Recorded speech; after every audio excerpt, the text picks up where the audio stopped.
जय हिंद साथियों, स्वागत है आपको हमारे चैनल पीसीएस दर्पण पे। देख रहे हैं दोस्तों रुक्मणी पब्लिकेशन का रेलवे के लिए वॉल्यूम 1 जो गैर तकनीशीय लोकप्रिय कोटि एनटीपीसी एग्जाम 2024 के लिए अति महत्वपूर्ण है। या स्नातक हो या हो इंटर स्तरीय, दोनों के लिए अति महत्वपूर्ण है। क्वेश्चन बैंक 2020 और 21 का इसमें 21 यहाँ पे लिखा गया है, 20 का भी है इसमें, ठीक है। टोटल आपको 32 इसमें सेट प्रैक्टिस है विथ फुल डिस्कशन के साथ रहेगा। अभी तक हम लोग इसमें दोस्तों 18 कर चुके थे, है ना। 18 सेशन हो चुकी है, ये 19वां क्रम है। मैंने इसे पहले 20 अपलोड करा दिया था, बाई मिस्टेक हो गया था, कोई नहीं। अब जो है करने वाले हम लोग 19 स्किप हो गई थी, तो 19 को अभी कंप्लीट करने वाले हैं। फिर हम लोग जस्ट इसके बाद 21 करेंगे, क्योंकि 20 तो हो चुकी है। चलिए आइए स्टार्ट करते हैं दोस्तों। आप हमारे चैनल पर नए हैं तो सब्सक्राइब कीजिएगा, ताकि नेक्स्ट ऑन वीडियो सबसे पहले आप तक पहुंचेगी। तो देखिएगा हम करने वाले हैं अभी कौन 11/1/2021 में पूछा गया प्रथम शिफ्ट का क्वेश्चन को हम लोग पूरे डील करने वाले हैं। टोटल 100 क्वेश्चन मिलेंगे आपको। इसमें कमेंट सेक्शन में बताइएगा कि आपका स्कोर क्या रहता है, ठीक है। चलिए आइए इस स्टार्ट करते हैं इस सेशन को हम लोग। देखिए तो गैर तकनीकी लोकप्रिय कोटि एनटीपीसी स्नातक स्तरीय है, सेट नंबर 19 है, जो 11/1/2021 में फर्स्ट शिफ्ट में हुआ है। फर्स्ट स्टेज का कंप्यूटर बेस्ड टेस्ट। देखिए क्वेश्चन इसमें क्या बनता है, पहला आपका पहला क्वेश्चन बन रहा है क्या, राम श्याम से बड़ा है, ठीक है। राम जो है किससे बड़ा है, तो श्याम से। राम श्याम से बड़ा है और श्याम अभिजीत से छोटा है। अभिजीत आज अपना 18वां जन्मदिन मना रहा है। अभिजीत संजीव से छोटा है। संजीव राम और श्याम भाई हैं। राम इनमें सबसे बड़ा है, तो भाइयों में कौन कानूनी तौर पर अभी वयस्क नहीं है। कौन नहीं है वयस्क, ये देख लेते हैं इसमें। सबसे पहले तो बोला कि राम श्याम से बड़ा है, तो आप श्याम को रखो राम से बड़ा।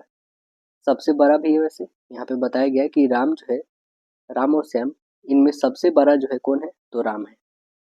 देखिए कह रहा अभिजीत जो है संजीव से छोटा है। अभिजीत किससे छोटा है, तो संजीव से। मीन्स यहाँ पे संजीव जो है इससे छोटा है अभिजीत, ठीक है। लेकिन यह भी कह रहा है क्या कि अभिजीत जो है अपना 18वां जन्म दिवस मना रहा है। 18वां बना रहा है, मतलब इससे भी छोटा कौन है, तो बता दोगे श्याम है। तो आप सीधे बता दोगे कि इसमें कानूनी तौर पर वयस्क कौन नहीं, मतलब 18 से कम कौन है, तो श्याम है। यानी ऑप्शंस क्या बताएंगे, राइट आंसर सी। कह रहा है कि गीतात्मक कविता my mother at 66 my mother at 66 किसने लिखी है, किसने लिखी है, तो आंसर बताएंगे कमला दास। कौन लिखे हैं, कमला दास। करेक्ट आंसर ये बने कमला दास का नया नाम जो है कमला सुरैया है। ये मलयालम भाषा में जो है माधवी कुट्टी के नाम से भी लिखती थी। इनकी आत्मकथा माई स्टोरी है। देखिए अगला क्वेश्चन कह रहा अंग्रेजी वर्णमाला के अक्षरों को उल्टे क्रम में लिखा जाता है, ठीक है। तो 13वें अक्षर और 25वें अक्षर के बीच में कौन आएगा, तो 13वें अक्षर कौन होगा, 13वां अक्षर आपका एन होगा। 25वां कौन होगा, उल्टा में देखेंगे तो बी हो जाएगा। अब देखिए इन दोनों के मध्य, तो आप करोगे 13 और 25 को ऐड कर दो, 13 + 25 अपन में बीच लिख दो, ठीक है, अपन 2। अब देखो दोनों को इंक्लूड करो तो कितने हो जाएंगे, तो अब बता दोगे 38 को 2 से डिवाइड करो कितने हो जाएंगे, तो 19 पे आता है कौन है, तो 19 पे कौन आता है,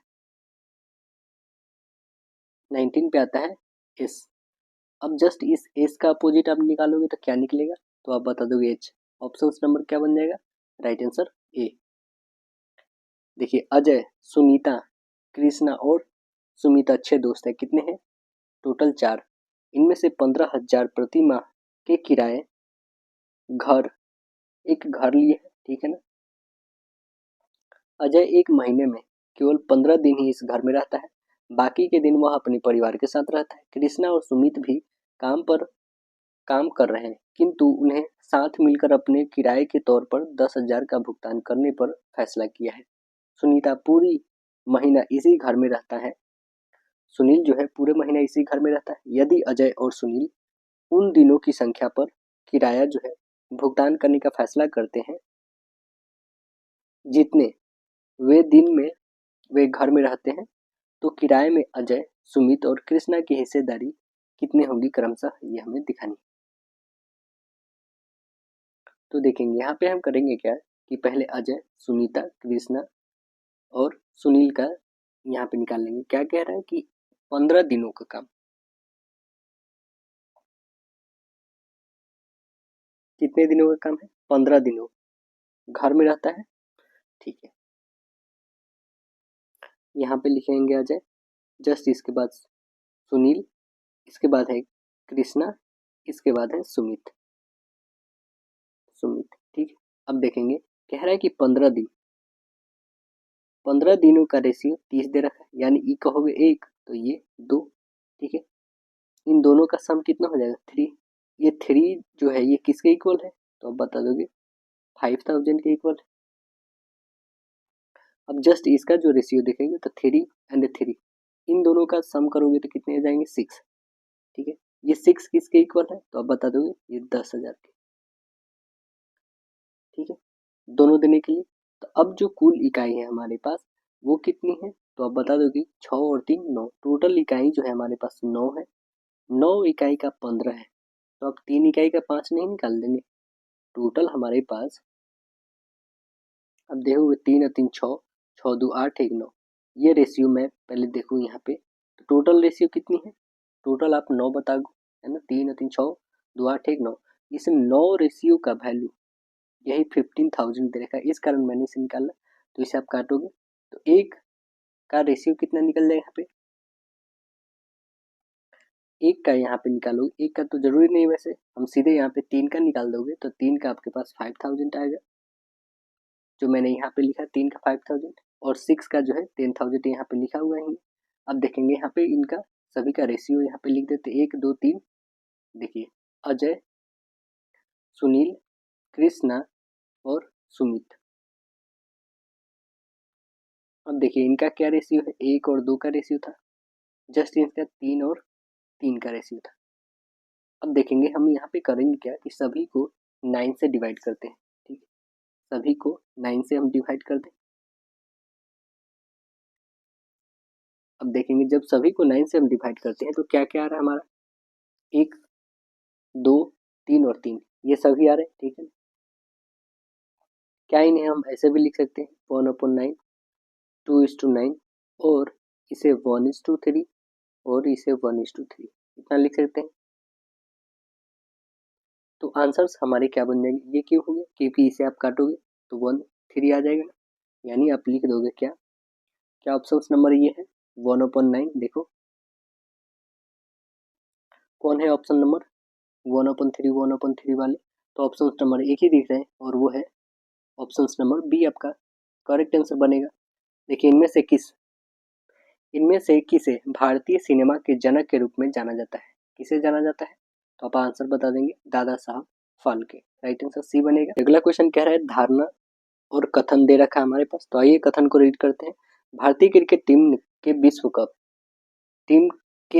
2019 का विश्व विजेता 2019 का विजेता बनने की उम्मीद जो है महेंद्र सिंह धोनी का है, ठीक है। धारणाएं क्या है कि भारतीय क्रिकेट टीम अच्छी है। दूसरा है कि भारतीय चाहते हैं कि भारतीय क्रिकेट टीम 2019 का विश्व कप जीते।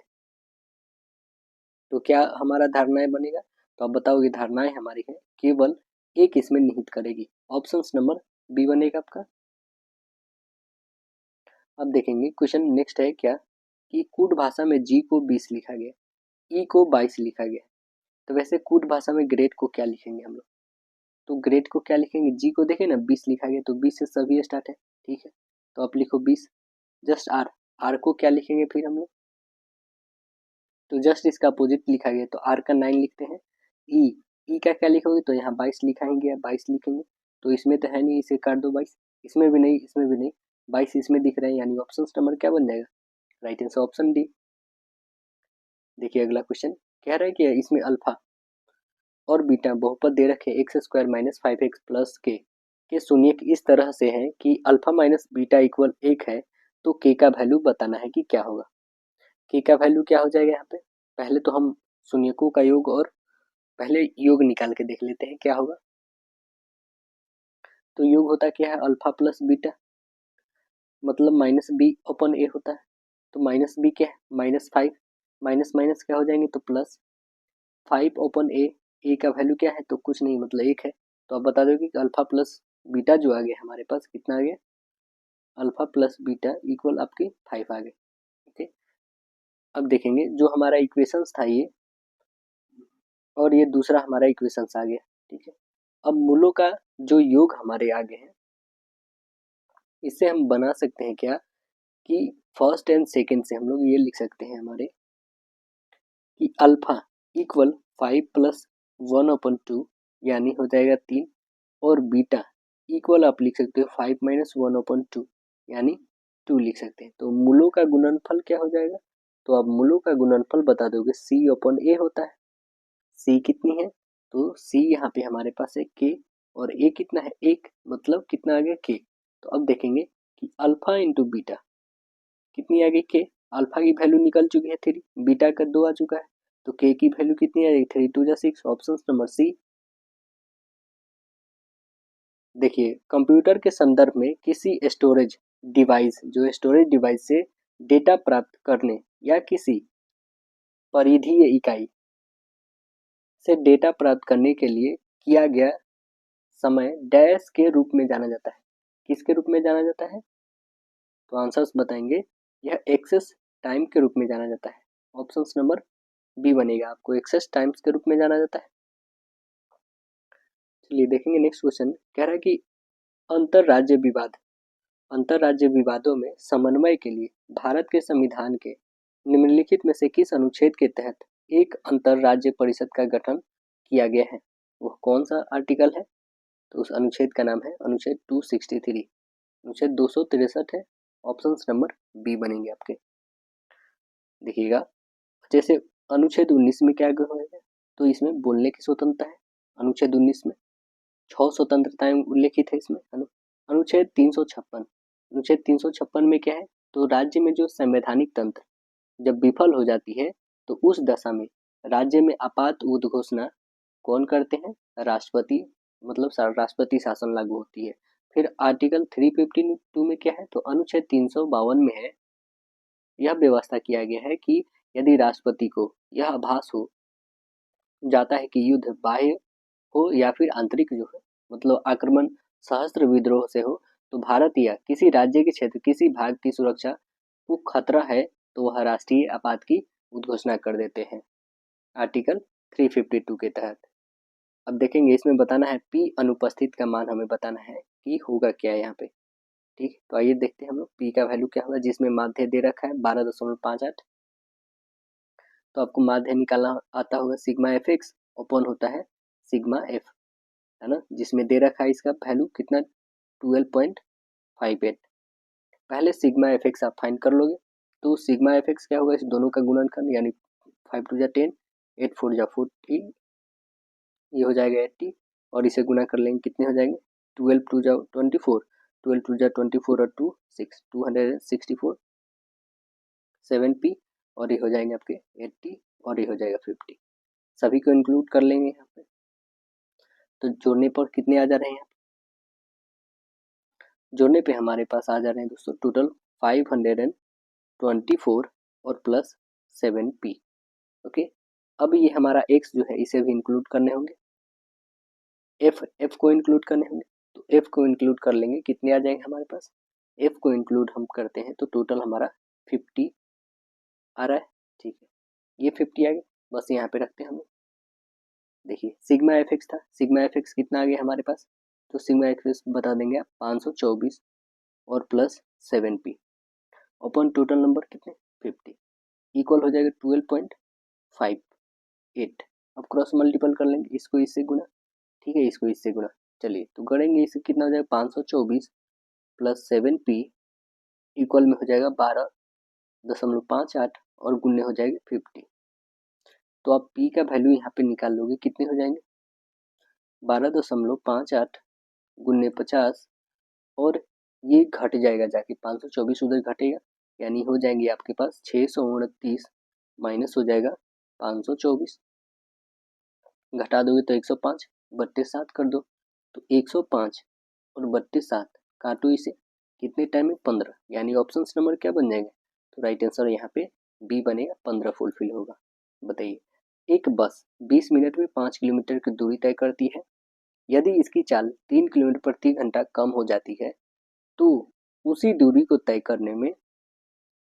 करने के लिए बस के द्वारा तय किया गया समय हमें ज्ञात करना है। क्या हो जाएगा? तो चाल बराबर क्या होता है? स्पीड बराबर डिस्टेंस अपॉन टाइम होता है। तो आइए यहाँ पे रख लेते हैं हम लोग। डिस्टेंस 5 किलोमीटर दे रखा है, टाइम 20 मिनट। देखिए तो डिस्टेंस 5 रखो, है ना, अपॉन 20, और इसे हम लोग डिवाइड कर देंगे 60 से तो आवर में आ जाएगा। ठीक, चलिए इसे कैलकुलेट करते हैं। 20 से 1 टाइम में कर रहे और इसे 20 से 3 टाइम में, ये कितने हो जाएंगे? 15 किलोमीटर पर आवर। ठीक है, तो नई चाल क्या हो जाएगी हमारी? 15 और में से 3 घटा दो, 12 किलोमीटर प्रति घंटा हो जाएगी। बस इसी को हमें क्या करना है? 5/12 को 60 से गुणा कर दीजिए इसे। 5×5 = 25 मिनट। आंसर्स क्या बन जाएंगे? 25 minute. Right answer option C. देखिए नेक्स्ट क्वेश्चन, यहाँ पे कह रहा है क्या? प्लस को गुणा करना है, गुणा को माइनस, भाग को प्लस करना है। चलिए यहाँ पे पहले कह रहा है कि भाग को प्लस करना है तो यहाँ प्लस कर देंगे। चलिए प्लस को क्या करेंगे? प्लस को गुणा करना है, गुणा को क्या करना है? गुणा को माइनस करना है। तो अब बताओगे ये कितने हो जाएंगे? 8 2 16, 16 और प्लस 14 कितने हो जाएंगे? तो अब बता दोगे 30, 30 में से 5 घटा 25। ऑप्शन नंबर डी बनेगा। देखिए सांची स्तूप डैश शहर के पास स्थित है। कहाँ पे स्थित है सांची स्तूप? तो आप बता दोगे मध्य प्रदेश के भोपाल में है। भोपाल से भी 46 किलोमीटर दूर है सांची स्तूप। यह मध्य प्रदेश के रायसेन जिले में स्थित है। और सांची स्तूप का निर्माण जो है मौर्य सम्राट अशोक ने 3री शताब्दी ईसा पूर्व में करवाया था।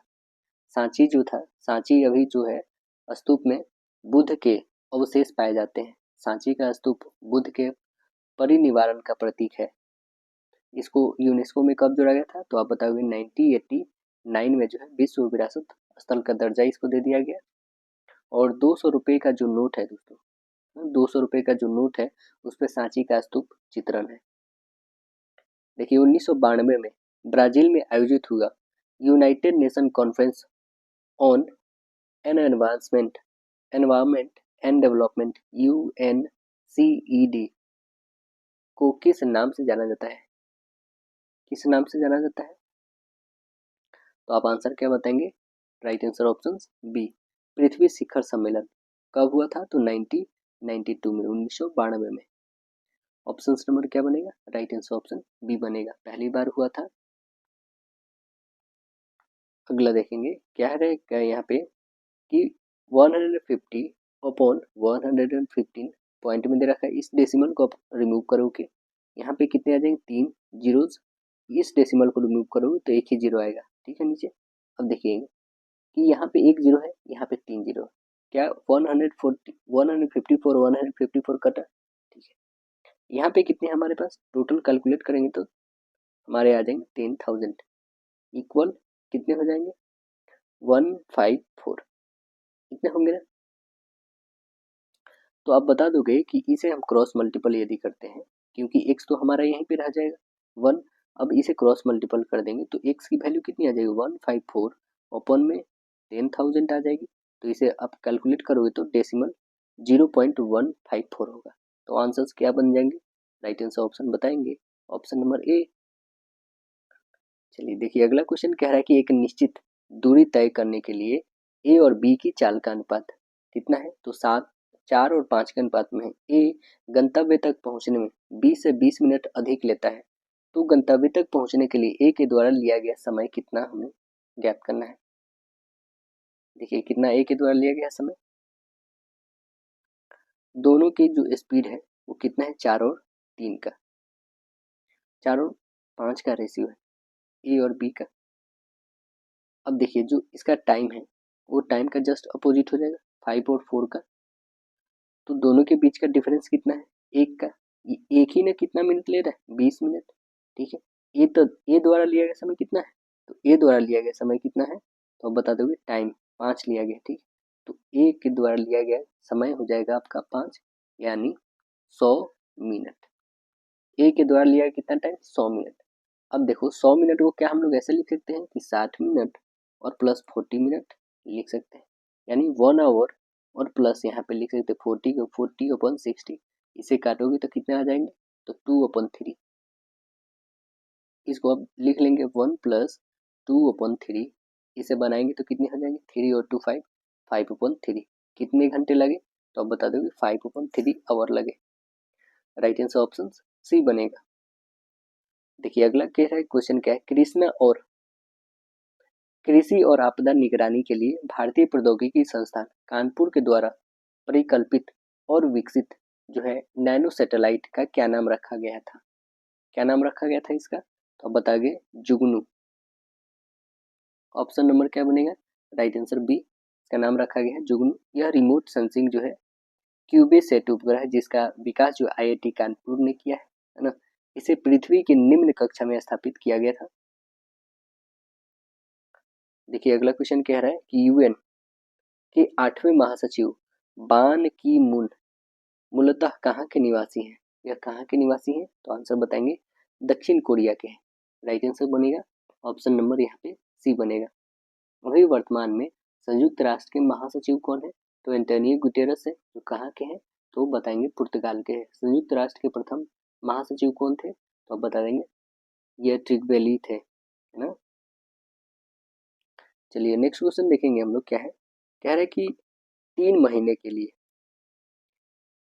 16% की वार्षिक दर से 12,000 का धनराशि पर मिलने वाले चक्रवृद्धि ब्याज का गणना कीजिए। चक्रवृद्धि ब्याज गणना कैसी है, तो त्रैमासिक है ना, जो चक्रवृद्धि ब्याज पे आधारित है। आइए इसे सॉल्व करते हैं। त्रैमासिक है, तो त्रैमासिक है मतलब रेट को क्या करेंगे हम, रेट 4 से डिवीजन कर देंगे। रेट कितना है 16%। रेट जब 16 है तो इसे 4 से डिवाइड कर दो, यानी क्या हो जाएगा, तो 4% हो जाएगा। टाइम जो होगा वो गुना कर देंगे हम लोग इसमें, कितना है, तो टाइम जो है 3 मंथ है। 3 मंथ को हम लोग गुना कर दें, पहले तो इसे ईयर मिला दो डिवाइड करके 12 से और गुने 4 से, 4 से काटो 3, 3 से 3, यानी 1 साल। हमारे पास टाइम दे दिया था, हमारे पास रेट दिया, चक्रवृद्धि ब्याज बस निकालना है। तो अब बता दोगे कि ये 4% के बराबर, 4 और 1 करोगे तो 4 ही प्रतिशत होगा, ये 4% है ना, और गुने 12,000। इसे कैलकुलेट करेंगे तो कितने आ जाएंगे, 2 जीरो, 2 जीरो से 2 जीरो हटाइए, यानी कितने हो जाएंगे 12×4 = 48 और 1 जीरो, यानी कितने आएंगे 480 रुपया। तो ऑप्शन नंबर क्या बन जाएंगे, राइट आंसर ऑप्शन ए बन जाएगा 480 रुपया। देखिए अगला क्वेश्चन कह रहा है कि दिए गए त्रिभुज एबीसी में डीई पैरेलल बीसी है, ठीक है। डीई जो है हमारा पैरेलल किसके है, बीसी के है। तो आपको बता दिया गया है कि एडी अपॉन डीबी, एडी और बट्टे डीबी दे रखे हैं 3 और 2 का, जिसमें एसी 5 पॉइंट कितना है, एसी जो है आपके पास दे रखा है 5.8 है। तो आपको बताना है एई, एई कितनी है, ये कितना है ये बताना है। तो चलिए इसे हम लोग सॉल्व करके देखते हैं कितने आएंगे जब ये पैरेलल है तब। आप इसे कैसे बनाएंगे, इसे बनाएंगे आप एई, एई लिख सकते हैं ये टोटल को, एई ओपन हो जाएगा, आप लिखोगे CE, AE open CE, okay. यहाँ पे हम लोग लिखेंगे क्या, A D open D B equal कितने हो जाएंगे 3/5 होंगे ना, 3/5। अब देखिएगा यहाँ पे लिखेंगे क्या, ए ई ओपन ए सी इक्वल हो जाएगा A D open A B. Equal हम लोग लिख सकते हैं यहाँ पे ए डी को ए डी रहने देते हैं, ए बी को हम लोग ए डी और प्लस डी बी लिख सकते हैं। इसका वैल्यू तो दे ही रखा है, ए डी का वैल्यू 3 और इसका 3 और प्लस 5, यानी आ जाएगा 3 और बट्टे 8। किसका आ गया, तो आप बता दोगे ए ई ओपन ए सी का आ गया, ठीक है। तो हमें ए ई का फाइंड करनी थी, तो ए ई का यहाँ पे हम निकालेंगे जब, ये कितना आ जाएगा, ए ई ओपन ए सी, ए ई ओपन ए सी, ये आ गए हैं 3/8, ठीक। अब 3/8 आ ही गया है तो ए ई हमें फाइंड करनी है, ये कितने हो जाएंगे, ए सी का वैल्यू 5.8 दे ही रखा है, तो आप करोगे 3 इंटू 5.8 अपॉन हो जाएगा 8 रहेगा ही रहेगा।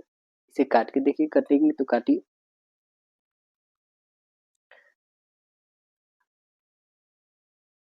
तो आपके पास कितने आ जाएंगे 2.1 सेंटीमीटर, यानी ए ई का वैल्यू जो आएगा वो कितना आ जाएगा, ऑप्शन नंबर आपका ए बन जाएगा 2.1 सेंटीमीटर। अब देखिए राजेश एक कार्य को 4 दिनों में पूरा कर सकता है, जबकि महेश उसी कार्य को 3 दिनों में पूरा कर सकता है। यदि वे दोनों मिलकर एक कार्य को पूरा करें तो कुल मिलाकर राशि उनको 350 रुपए का भुगतान करते हैं। तो राजेश का हिस्सा बताना है। एक 4 दिन में, एक 3 दिन में करता है। देखिए राजेश, ठीक है, और महेश ये कितने दिनों में करता है, 4 दिनों में, और ये 3 दिनों में। दोनों का एफिशिएंसी कितनी हो जाएगी, तो अब बता दोगे, यहाँ 12, ठीक है, मतलब इसकी 3 टोटल वर्क 12 हो जाएगा और इसका इफिशियंसी 4 आ जाएगा, ठीक है। 4 और 3 7 टोटल इफिशियंसी हो गए। इस 7 वर्क को करना है, ठीक है, जिसमें से किसको करना है, तो अब बताना है कि राजेश का हिस्सा बताना है। राजेश का कितना है, तो राजेश का 3 है, और हमें मल्टीप्लाई कैसे करना है, 350 से। यही टोटल का रेशियो, 7 से काटो, 5 टाइम 50, यानी कितने हो जाएंगे, 150। ऑप्शन क्या बन जाएगा, 150। देखिए किसका है, तो right answer option number D है। ए का वैल्यू 26 है, एच का वैल्यू 19 है, तो फैशन का बताना है क्या हो, तो फैशन का क्या हो जाएगा, यहाँ पे जस्ट अपोजिट बताया गया है, ठीक है। मतलब कि ए 26 कहने का मतलब है कि जेड का 26 होता है, जेड का अपोजिट ए होता है। वैसे यहाँ पे 19 का अपोजिट ऐसे बताया गया है ना, 19 का नहीं बल्कि एच जो है अपोजिट साइड पे आता है तो वो 19 कहलाता है।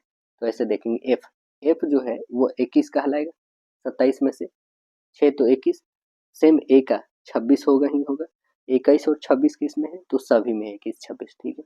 लास्ट में क्या चाहिए, 14 है ना, तो इस प्रॉपर तो 14 होगा, लेकिन लास्ट से काउंट करेंगे तो ये कितना हो जाएगा, 13, तो 13 तो इसमें है नहीं, काट दी, इसमें भी नहीं है, यानी एक ही ऑप्शन है और वो है ऑप्शन नंबर आपका सी, करेक्ट आंसर बनेगा। देखिए अगला क्वेश्चन है कि निम्नलिखित में से किसने टिप्पणी की थी कि दक्षिण अफ्रीका ने महात्मा को बनाया था, किसने टिप्पणी की थी, तो आंसर्स बताएंगे चंद्रन देवनेसन ने। कौन, चंद्रन देवनेसन ने, एक इतिहासकार है, इन्होंने बताया था क्या, कि दक्षिण अफ्रीका ने महात्मा को बनाया था। देखेंगे अगला क्वेश्चन, कह रहा है कि महत्तम समापवर्तक HCF बताना है हमको। तो HCF के लिए आपको ऊपर वाले का लेना होगा HCF और नीचे का निकालना होगा LCM। तो देखेंगे 21 15 9 और 3 का LCM निकालोगे कितने हो जाएंगे, तो बता देंगे 315। HCF देखिए 10 8 2 और 4 का HCF तो कंफर्म है कि 2 आएंगे ही आएंगे। तो अब देखिए ऑप्शन नंबर कौन सा हो जाएगा, 2/315, ऑप्शन नंबर डी बनेगा।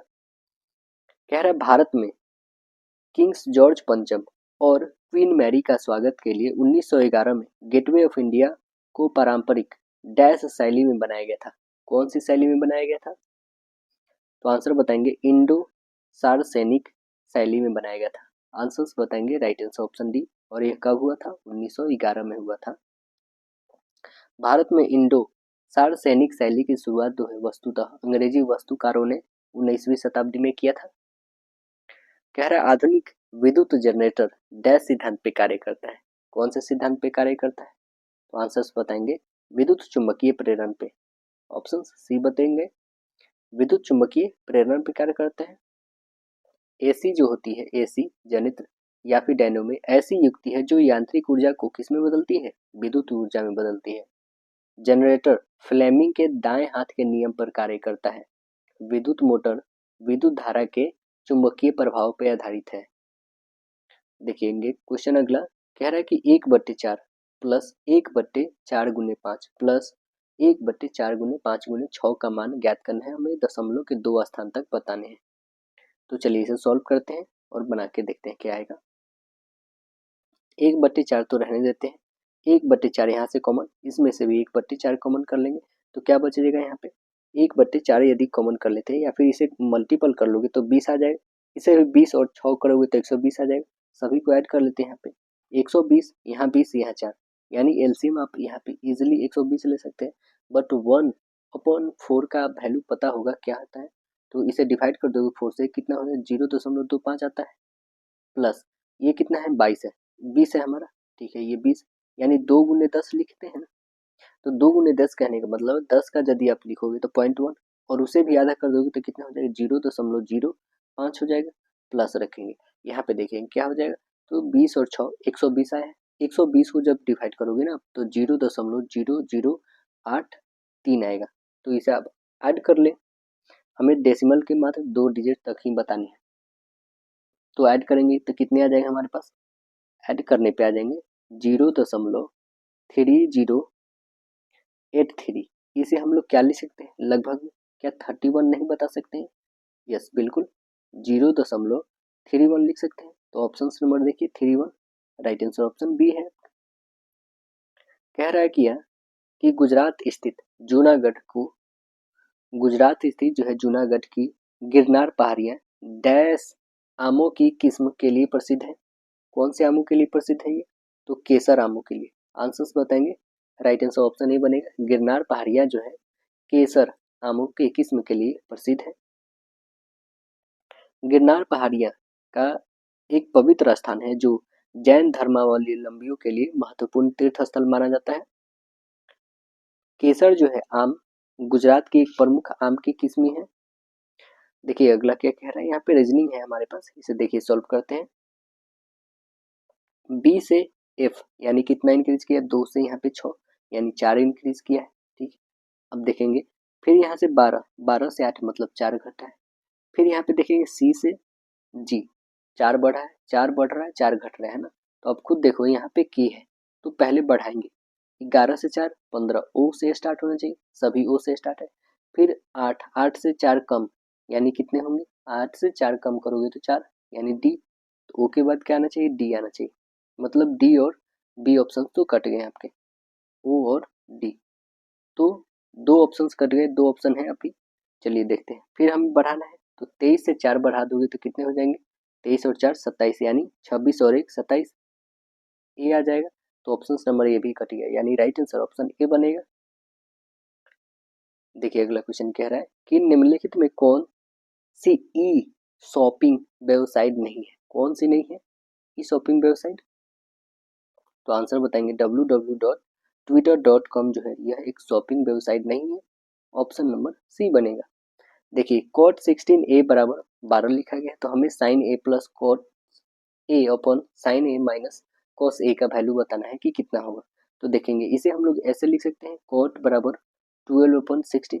इसे और छोटा भी कर सकते हैं, 4 से 4 3 जा 4 4 जा यानी 3 अपॉन 4 हो गया। तो ये cot जो होता है ये किसका होता है, b बाई पी का होता है। तो हमें चाहिए h, बिकॉज साइन में होता है p बाई एच। तो h निकालेंगे कैसे, h दोनों को इंक्लूड करना होगा, 3 और 4 का ट्रिपल h 5 आता है यानी h भी निकल गया हमारा 5। अब देखिए साइन का होता है p by B, p by h होता है तो लिखेंगे p का p ही रहेगा। p कितना है हमारे पास, या फिर इसे 10 में भी कन्वर्ट कर सकते हैं। अब यहाँ पे साइन से इसे डिवाइड कर दोगे और नीचे में भी साइन से डिवाइड कर दोगे तो वो कन्वर्ट हो जाएगा। तो देखेंगे इसे हम लोग यदि साइन से डिवाइड करते हैं तो ये कैंसिल हो जाएगा, ये भी साइन से साइन कैंसिल हो जाएगा। ठीक, अब जब बचेगा यहाँ पे 1 और प्लस कॉस बचेगा, यहाँ पे काटोगे तो कॉस और नीचे साइन मतलब कॉट हो जाएगा। ठीक है, मीन्स 1 प्लस कॉट हो जाएगा और यहाँ पे होगा 1 माइनस कॉट, होगा ना। अब देखिए कॉट का वैल्यू जैसे कि यहाँ पे हमने बता ही दिया 3 चौके 12 और 3 चौके 12 और ये हो जाएंगे 4 चौके 16 मतलब 3 और 4 का रेशियो बस यहाँ पे रखेंगे हम लोग प्लस में पहले। तो 1 प्लस क्या हो जाएगा 1 प्लस 3 अपॉन 4 और अपॉन लिखेंगे 1 माइनस 3 अपॉन 4। 4 में से 3 घटा दोगे तो 1 अपॉन 4, यहाँ पे सीधे 1 अपॉन 4 लिखते हैं। इसे ऐड कर लेंगे तो 4 और 3 7 7 अपॉन 4, बस इसे 7 अपॉन 4 और गुने 4:1 इसे काटोगे तो कितना आ गया 7। तो आंसर्स कितने आ जाएंगे हमारे पास, right answer option number C 7 आएगा।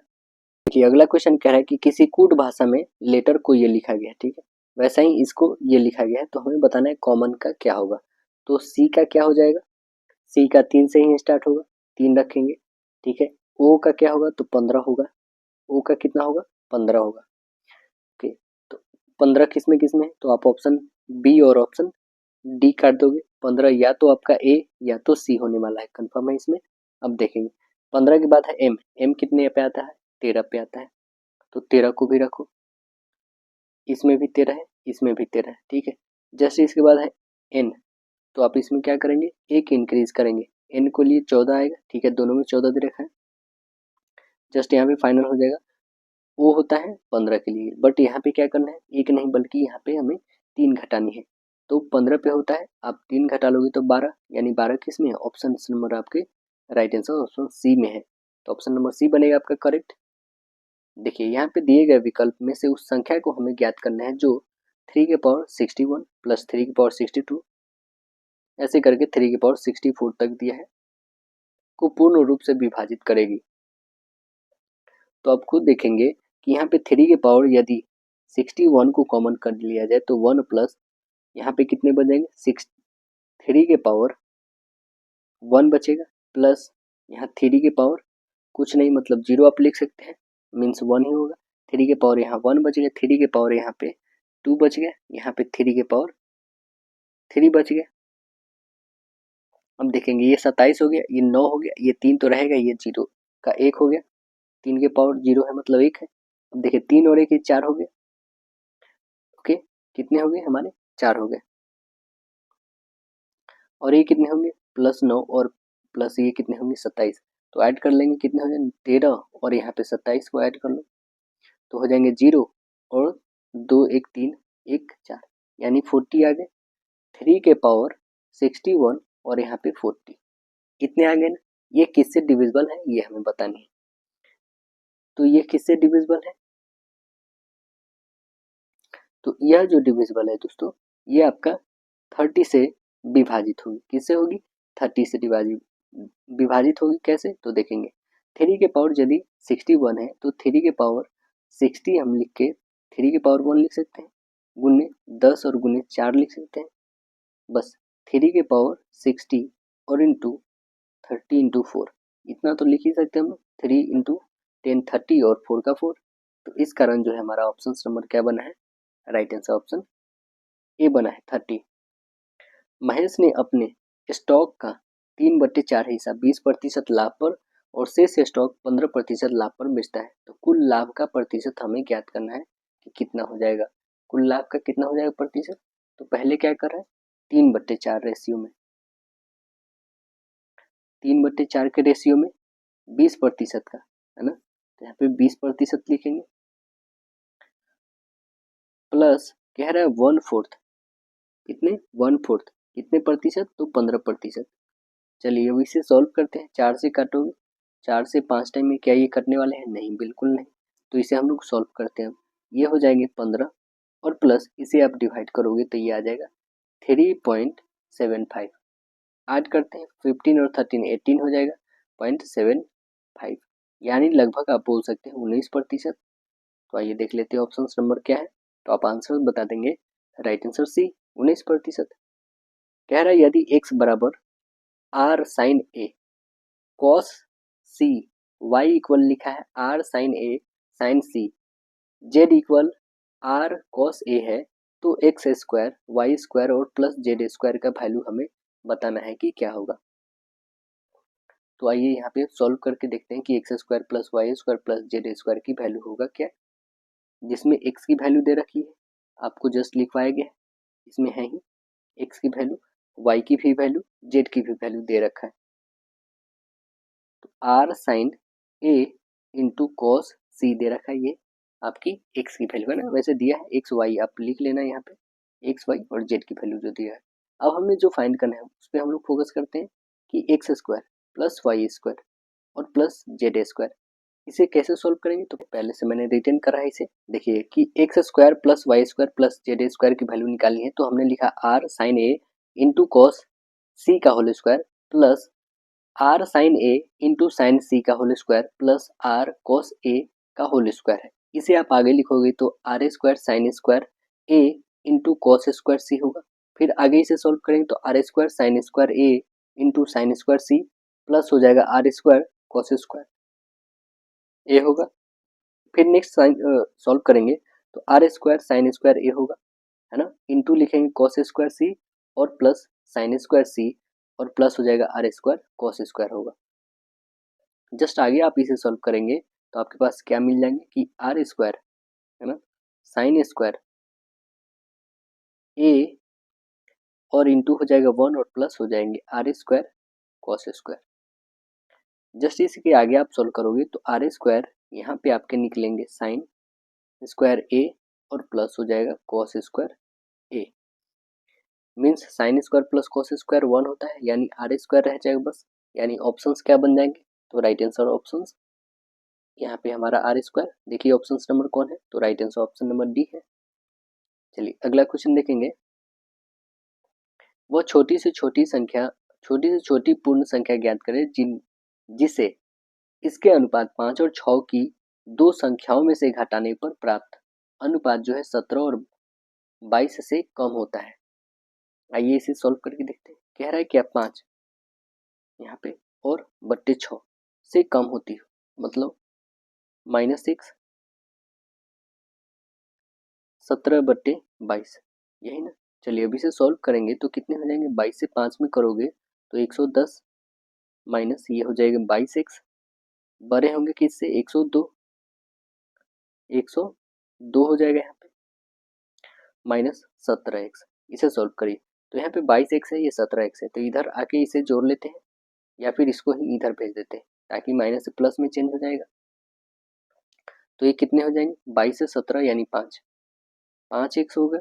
ये बड़ा होगा किससे, तो 110 में से 102 घटा लोगे तो 8 से, 5 से निकालेंगे तो क्या आ जाएगा आपके पास, x की वैल्यू आप बता दोगे, x इक्वल होगा 8/5 होगा, यानी इसे डेसिमल में लिख सकते हो 1.6। तो ऑप्शन नंबर क्या आ जाएंगे 1.6 को हम लोग अप्रोक्सीमेटली 2 बता सकते हैं, यानी ऑप्शन डी बनेगा। गन्ने के पौधे डैश की वनस्पतिक ऊर्जा में बदलने वाले प्रभावी परिवर्तनों में से एक है। आंसर क्या बनेगा, सूर्य के प्रकाश। गन्ने के पौधे सूर्य के प्रकाश को रासायनिक ऊर्जा में बदलने की प्रभावी परिवर्तकों में से एक है। देखिए अगला क्वेश्चन। अंतर्राष्ट्रीय परमाणु ऊर्जा एजेंसी IAEC का स्थापना कब होता है, कब किया गया था, तो इसकी स्थापना 1957 में किया गया था, 1957 ईस्वी में। ऑप्शन नंबर डी बनेंगे आपके। अगला क्वेश्चन देखेंगे। एक अलग संकाय के रूप में माइक्रो इकोनॉमिक्स के संस्थापक जनक के रूप में किसे जाना जाता है, तो आंसर बताएंगे जॉन मेनार्ड कीन्स को जाना जाता है। आंसर डी करेक्ट होगा। को बता दें कि अमर्त्य सेन एक महान भारतीय अर्थशास्त्री एवं दार्शनिक है। इनका जन्म 1933 में कोलकाता में हुआ था और इन्होंने 1998 में अर्थशास्त्र का नोबेल पुरस्कार भी इनको मिला हुआ है। एडम स्मिथ को अर्थशास्त्र का जनक माना जाता है। माइक्रो इकोनॉमिक के जनक अल्फ्रेड मार्शल को कहा जाता है। देखिए एक संख्या के 2/3 में से 70 घटाया जाता है तो प्राप्त परिणाम 30 और उस संख्या के 1/4 के योग के बराबर आता है। तो संख्या हमें बतानी है कि क्या हो जाएगी। संख्या क्या हो जाएगी, देखिएगा 2/3 से, ओके। एक संख्या के 2/3 2/3 में से 70 घटाया जाए तो वो क्या हो जाती है, 30 एक्स्ट्रा हो जाती है 1/4 से। ठीक है, बस इसे सॉल्व कर लेंगे। यहाँ पे x है, इसे सॉल्व करेंगे तो कितने हो जाएंगे, ये 2x था, यहाँ पे x है तो इधर बना लो या फिर उसको इधर भेज दे, ओके। तो यहाँ पे देखिए 2x/3 और माइनस हो जाएंगे x/4 इक्वल हो जाएगा 30 और यहाँ पे माइनस में था तो ये प्लस में चल जाएगा 70, यानी इधर आ जाएगा 100। इसे सॉल्व करेंगे तो 12 LCM होगा, ये 4 टाइम यानी 8x हो जाएगा और माइनस ये कितने हो जाएंगे 3 टाइम यानी 3x, तो 8 में से 3 यानी 5x इक्वल हो जाएगा 100 इंटू 12। 5 से काटो कितने टाइम में, तो ये कटेंगे 5 से 20 टाइम में, 20 दूना 12 दूना 24 यानी 240। ऑप्शन नंबर क्या बनेगा, right answer option number A. कह रहा है क्या, सह संयोजक बंधन दो परमाणुओं के बीच इलेक्ट्रॉनों की साझेदारी के परिणाम स्वरूप निर्मित होते हैं ताकि दोनों पूरी तरह से भरे हुए तो कोष को प्राप्त कर सकते हैं। क्या प्राप्त कर सकते हैं कोष को, तो बताएंगे बाह्यतम। आंसर सही बनेगा, क्या प्राप्त कर सकते हैं, बाह्यतम प्राप्त कर सकते हैं। आंखों की फोकस दूरी को समायोजित कर निकट और दूर की वस्तुओं पर ध्यान केंद्रित के लिए क्षमता को आँख की क्या कहा जाता है? उसे आँख का क्या कहते हैं? तो उसे आँख का हम लोग कहते हैं समंजन। क्या कहते हैं? असमंजन। Right answer option number C बनेगा। और जो स्वस्थ आँख होती है उसके लिए स्पष्ट न्यूनतम दूरी कितनी होती है? तो 25 सेंटीमीटर होती है। प्रथम गोलमेज सम्मेलन राउंड टेबल कॉन्फ्रेंस कब हुआ था? पहली बार। तो आप आंसर से क्या बताएंगे? 1930 में हुआ। तो ऑप्शन नंबर ये कैंसिल। ऑप्शन नंबर एक ही है। राइट आंसर ऑप्शन डी, नवंबर 1930 में होता है। फिर 31 में दूसरा, 30 में प्रथम गोलमेज सम्मेलन होता है, फिर 31 में, फिर 32 में होता है। देखिएगा, जिसमें द्वितीय गोलमेज सम्मेलन में महात्मा गांधी भाग लिए थे, जबकि तीनों गोलमेज सम्मेलन में एक भारतीय होने के नाते डॉक्टर भीमराव अम्बेडकर जी भाग लिए थे। डी का 23 लिखा है, टी का 7 लिखा है, तो एडिशन का आपको बताना है। तो देखेंगे ई का हम लोग क्या लिखते हैं? 22, 22 से सभी स्टार्ट है। चलिए, जस्ट 22 से स्टार्ट है। एन है, एन को क्या लिखेंगे हम लोग? 13। तो लास्ट में 13 देख लो, ये नहीं, ये भी नहीं, बस एक ही है। ऑप्शन नंबर एक है आपका। राइट आंसर ऑप्शन ए बनेगा। देखिए, अगला क्वेश्चन कह रहा है कि भारत में डैश में परमाणु ऊर्जा को गतिविधि की निगरानी के लिए परमाणु ऊर्जा आयोग एटॉमिक एनर्जी कमीशन की स्थापना कब की गई थी? कब हुआ था? तो आप आंसर बताएंगे। अगस्त 1948 में, 1948 में होती है इसकी स्थापना। कह रहा लखनऊ कढ़ाई की किस पारंपरिक कला के लिए प्रसिद्ध है? कौन सी कला के लिए प्रसिद्ध है? तो आप बताएंगे चिकनकारी। ऑप्शन नंबर सी बनेगा, चिकनकारी। एक परीक्षा में 370 छात्र शामिल है, जिसमें से 352 उत्तीर्ण हुए। उत्तीर्ण छात्रों की प्रतिशत हमें बताना है कि क्या होगा। तो उत्तीर्ण का हम बता देंगे यहाँ पे बहुत इजी में। 370 छात्र हैं, 376 छात्र हैं, उत्तीर्ण कितने हुए? तो आप बताएंगे 352 में से घटा लीजिए, तो आप बता देंगे 18। जो ये हमारे पास आ गए हैं रेशियो, ये 352 है ना, ये 370 और गुने हो जाएंगे 100। एक जीरो से एक जीरो काटिए, क्या 37 से कटेगा? तो इसे काट दीजिए, तो कितने आ जाएंगे? 95.13, मतलब आप बता सकते हो लगभग 95। तो ऑप्शन नंबर देखिए 95%। तो right answer option number D बनेगा 95%। यदि दो संख्याओं का योग दे रखा है 17 और उनके वर्गों का योग 145 है, तो हमें संख्या बताना है। तो ये संख्या निकाल के देख लेते क्या हो जाएगा। देखेंगे यहाँ पे, सपोज करिए ऑप्शंस बेसिस पे हम लोग बनाते हैं कि कोई 11 और 6 लो, 8, 9, कोई भी इसमें से ऑप्शन उठाते हैं। दोनों का योग 17 होना चाहिए, इसका भी 17 है, इसका भी 17, इसका भी 17, इसका भी 17 है, दोनों का। लेकिन उनके वर्गों का योग 145, वर्गों का 145, इसी का 121 हो जाएगा, इसका कितना 36 हो जाएगा। वर्गों का योग ऐड करके देख लीजिए 7, ये तो होंगे नहीं। चलिए अब इसका देख लेते हैं। 64 और 81 यानी कितने? 3, 4, 1, 5 हो जाएंगे। 5 तो लास्ट में इसमें भी है। 8, 6, 14 यानी 145। ऑप्शन नंबर क्या दिख रहा है? तो ऑप्शन नंबर बी आपका। ऑप्शन बेसिस पे भी बना सकते हैं। भारत रत्न का प्रथम प्राप्तकर्ता एवं स्वतंत्र पार्टी 1959 के संस्थापक कौन थे? कौन थे? तो आंसर बताएंगे C Rajagopalachari. Option number right answer ये बनेगा, सी राजा गोपालाचारी। देखिए अगला क्वेश्चन क्या कह रहा है कि साधारण ब्याज है ना, साधारण ब्याज 6% की दर से निवेशित एक धनराशि को अपने मूल्य में 50% की वृद्धि करने के लिए कितना समय लगेगा? कितना टाइम लगेगा हमें बताना है। बहुत ही सिंपल है। देखिए, हमें बस टाइम बताना है ना। तो आइए इसे सॉल्व करते हैं। टाइम बताने के लिए हम पहले तो लिखेंगे ब्याज। ब्याज हम सपोज कर लिए मूलधन हमारा 100 है, ठीक है। यहाँ पे कह रहा है ब्याज 6% वार्षिक दर से संयुक्त धन जो है वो 50% आधी करके देता है, तो उसका इंटरेस्ट कितना हो जाएगा? 50%। तो आइए यहाँ पे हम लोग निकालते हैं टाइम कितना होगा। टाइम बराबर पहले इंटरेस्ट लिखेंगे इंटू 100 अपॉन आपका है प्रिंसिपल और इंटू आपका रेट। रेट कितना है? तो आप लिखोगे यहाँ पे 6। ये 100 से 100 कैंसिल काटो, 2 से 3 और 2 से 25 यानी कितने होंगे? 25/3। 25/3 को हम लोग लिख कह सकते हैं, तो इसे लिख सकते हैं 8 और 3 में मल्टीपल करोगे 24 और 1 25 यानी 8 सही 1/3। ऑप्शन नंबर क्या बनेगा? 8 सही 1/3। राइट आंसर सी।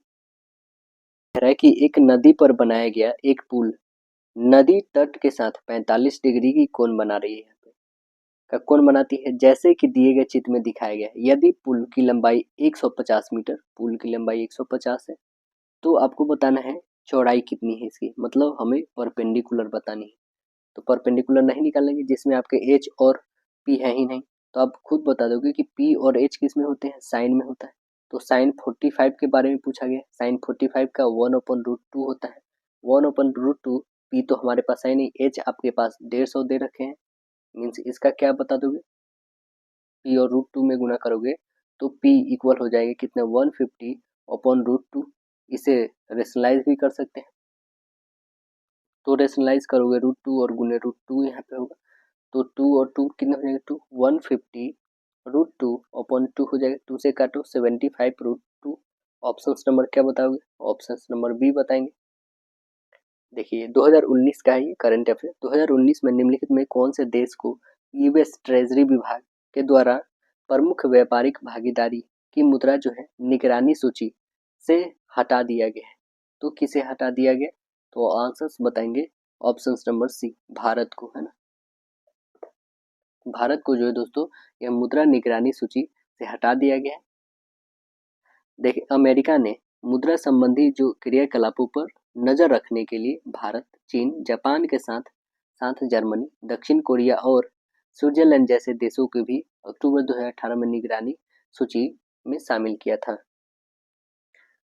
देखेंगे कह रहा है ऑस्ट्रेलियन ओपन 2020 में महिला एकल का प्रतियोगिता किसने जीता था, किसने जीता था, तो आंसर बताएंगे सोफिया केनिन जीती थी। ये हमें याद करने की जरूरत नहीं, हमें याद करना है 2024 वाले। तो देखिए 2024 में जो ग्रैंड स्लैम जितने भी हुए हैं वो सभी को एक बार बता देते हैं आपको। तो देखिए ग्रैंड स्लैम जो टूर्नामेंट हुआ है ऑस्ट्रेलिया ओपन, ऑस्ट्रेलिया ओपन जो हुआ है दोस्तों 2024 की, ऑस्ट्रेलिया ओपन 2024 में पुरुष में एकल विजेता कौन बने हैं, तो जैनिक सिनर, कहाँ के हैं, इटली के हैं। महिला में एकल विजेता आर्याना साबालेंका, बेलारूस की है, फ्रेंच, है ना। अब आते हैं फ्रेंच में। फ्रेंच में देखेंगे 2024 में विजेता पुरुष में तो कार्लोस अल्कराज जो स्पेन के हैं, और महिला में ईगा स्विटेक जो पोलैंड की है। अब विमल्डन, विमल्डन ओपन जो होती है 2024, इसमें जीता है कार्लोस अल्कराज जो स्पेन के हैं, और हारती कौन है, मतलब महिला में कौन विजेता बनती है, तो इनका नाम है बारबोरा क्रिजिकोवा।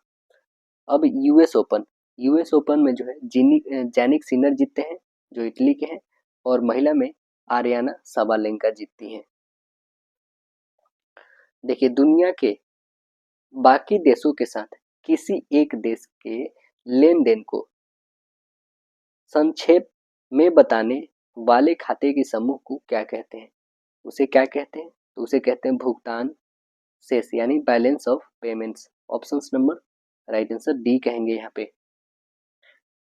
देखिए श्रेणी में दिया गया है तो आगे क्या आने वाला है नंबर हमें बतानी है। 126 ये कैसे आया है, तो आप बताओगे 5 का क्यूब प्लस 1, यहाँ पे 6 का क्यूब 1, यहाँ पे 7 का क्यूब और प्लस 1, तो सब यहाँ पे 8 का क्यूब यानी 512 होता है, प्लस 1 ऐड कर दो 13।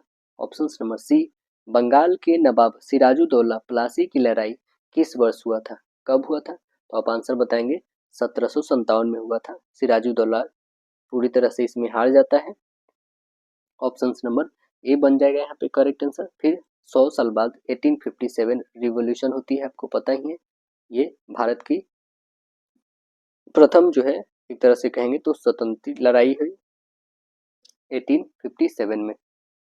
अगला क्वेश्चन देखेंगे,